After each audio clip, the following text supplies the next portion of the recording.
किसान भाइयों नमस्कार। आज सिकंदराबाद गांव सरैया जोन जिसके इंचार्ज हमारे मनु सिंह जी हैं, हम CO 15-023 गन्ने की बुआई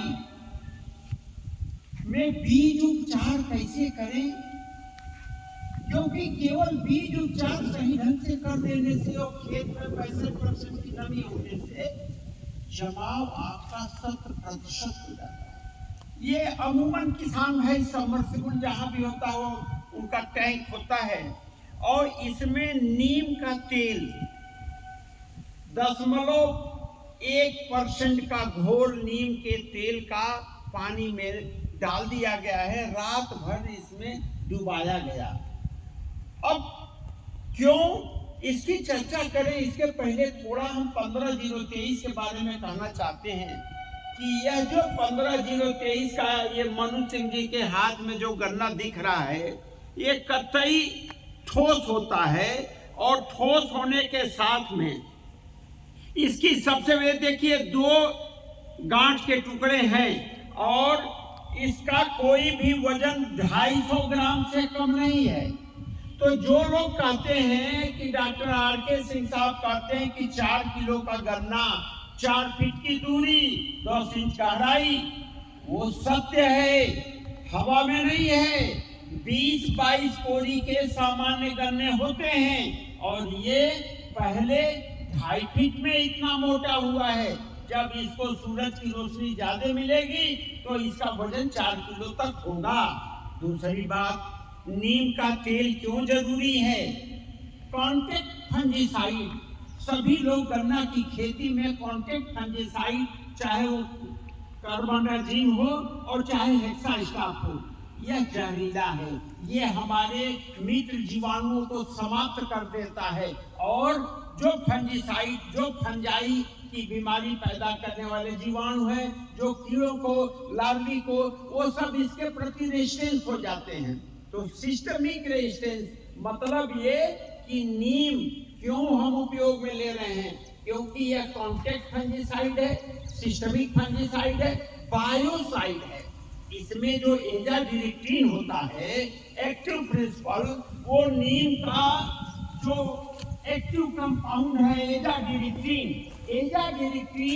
बेस्ट बायो इंसेक्टिसाइड है, जो टर्माइट को, ग्रब्स को या जितने भी सॉइल में इंसेक्ट होते हैं उनके अंडे को बढ़ने से इनहिबिट कर देता है, खत्म कर देता है, वो बढ़ ही नहीं पाते हैं, तो उनकी जो है जनसंख्या नहीं बढ़ पाती है।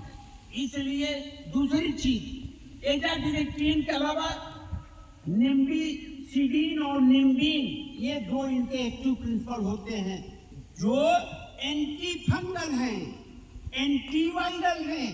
तो यहीं पर ये देखिए, जरा सा यहाँ पर देखिए, हम अमृत पानी की चर्चा करते हैं। बीजा मतलब गन्ने को 12 घंटे 8 घंटे पानी में भिगोइए, उस पानी में ये गाय का गोबर, गाय का मूत्र और गुड़, तो 5 किलो गाय का गोबर, 5 लीटर मूत्र, 1 किलो गुड़ लेकर के जो घोल बनाएंगे 24 घंटे के अंदर, वो अमृत पानी में जब आप करेंगे तो वहां भी सिस्टमिक इंड्यूस होगा। यानी हम परमानेंट इलाज के उसमें हैं। सक्सेरिया बिस्वा शुगर फैक्ट्री में हम लोगों ने संकल्प लिया है कि हम 15-023 का एडॉप्शन करके रहेंगे और किसान हमसे जुड़ रहे हैं। ये हमारे जो सुपरवाइजर हैं वीरेंद्र जी, हमने लक्ष्य रखा है कि हमारा प्रत्येक सुपरवाइजर जब अपने घर पे 4 फीट की दूरी पर 10 इंच गहराई में सीधी लाइन और मूंग और उड़द का अंतर फसली खेती करेगा, तो वो किसान से कह पाएगा कि आप यह अपनाइए। क्योंकि एडॉप्शन का पहला मंत्र है कि जब हम करेंगे, जब हम गुड़ खाना बंद करेंगे, तब आपको कह पाएंगे कि आप गुड़ मत खाइए।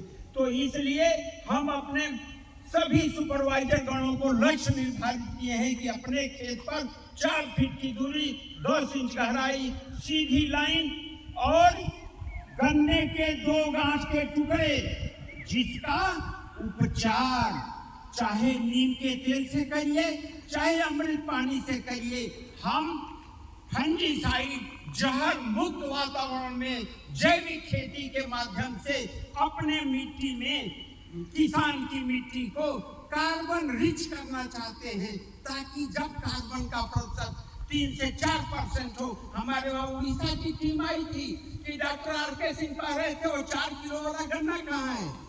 एक समय आएगा जैसा सरैया चीनी मिल में एक पूरा गांव है, वो पूरा इसको गोद ले लिया है, बिना 15 किलो 23 का कोई किसान वहाँ खुश नहीं रहता है। तो वो दिन आएगा जब सरैया बिस्वा चीनी मिल प्रदेश का नेतृत्व करेगी और उस नेतृत्व के लिए पहली सीढ़ी 15/023, जल भराव में 13,231 और गन्ने का बीज का उपचार हम जीवामृत के अमृत पानी से करें, घन जीवामृत के अमृत पानी से करें या नीम के तेल से करें, किसी भी तरह से करें, लेकिन हम जहर ना डालें। और इस तरह से मात्र 2 महीने में हमारे जो ये खेत की मिट्टी है, हमारे किसानों की मिट्टी में हमारे जो जीवाणु है, मित्र जीवाणु है, जो नाइट्रोजन फिक्सिंग बैक्टीरिया है, एजोटोबैक्टर है, एजोस्पोरिलम है, जो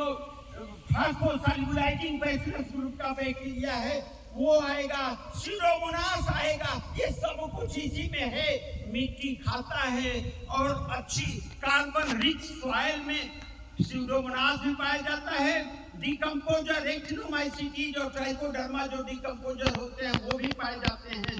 तो मैं 10 सरैया बिस्वा चीनी मिल के सलाहकार डॉक्टर रामकुशल सिंह आप सभी किसान भाइयों का विनम्र निवेदन करते हैं, अनुरोध करते हैं और आपको अपने रास्ते पर चलने के लिए प्रेरित करते हुए जहर मुक्त वातावरण में उत्तर प्रदेश को उत्तम प्रदेश बनाने के लिए बीज उपचार चाहे नीम के तेल से करिए, क्योंकि नीम का तेल बायोसाइड है, यानी किसी भी जीव को रिप्लेंट कैसे काम करता है, ये रिप्लेंट है। ये किसी भी कीड़े को, उसके लार्वा को, उसको पढ़ने से रोकता है, उसका भाग जाएगा या मर जाएगा। साथ में ये सिस्टमिक रेजिस्टेंस, ये कटे हुए भाग पर जब जाके क्रिया करता, अभी हमने महका इतना नीम की तेल की महक आ रही थी, तो नीम के केक से सॉइल का ट्रीटमेंट करिए, नीम के तेल से बीज का उपचार करिए, अमृत पानी, जीवामृत, घन जीवामृत, जिससे 2 महीने के अंदर हमारे सभी मित्र बैक्टीरिया जो डिकम्पोजर है, जो जैविक कचरा को कार्बन में अपघटित कर देते हैं, जो नाइट्रोजन फिक्सिंग बैक्टीरिया है, जो बैक्टर है, जो स्पोरिलम है, वो काम करने लगे, जो फास्फोसॉल्युलाइजिंग बैक्टीरिया जो फास्फोरस इस खेत में उपलब्ध है उसको उपलब्ध कराने के लिए उसको लिक्विड फॉर्म में सरल घोल के रूप में पौधे की जड़ों में उपस्थित करा दे। तो इसके साथ हम सभी आप लोगों का बहुत बहुत आभार व्यक्त करते हुए और आपसे उम्मीद करते हैं कि आप 15/023 अपनाएंगे, 13/231 अपनाएंगे, 4 फीट की दूरी पर सिंगल लाइन, 10 इंच का गहराई, 2 आंख का टुकड़ा और मूंग या उड़द की सफसली खेती करेंगे। जय हिंद, जय भारत।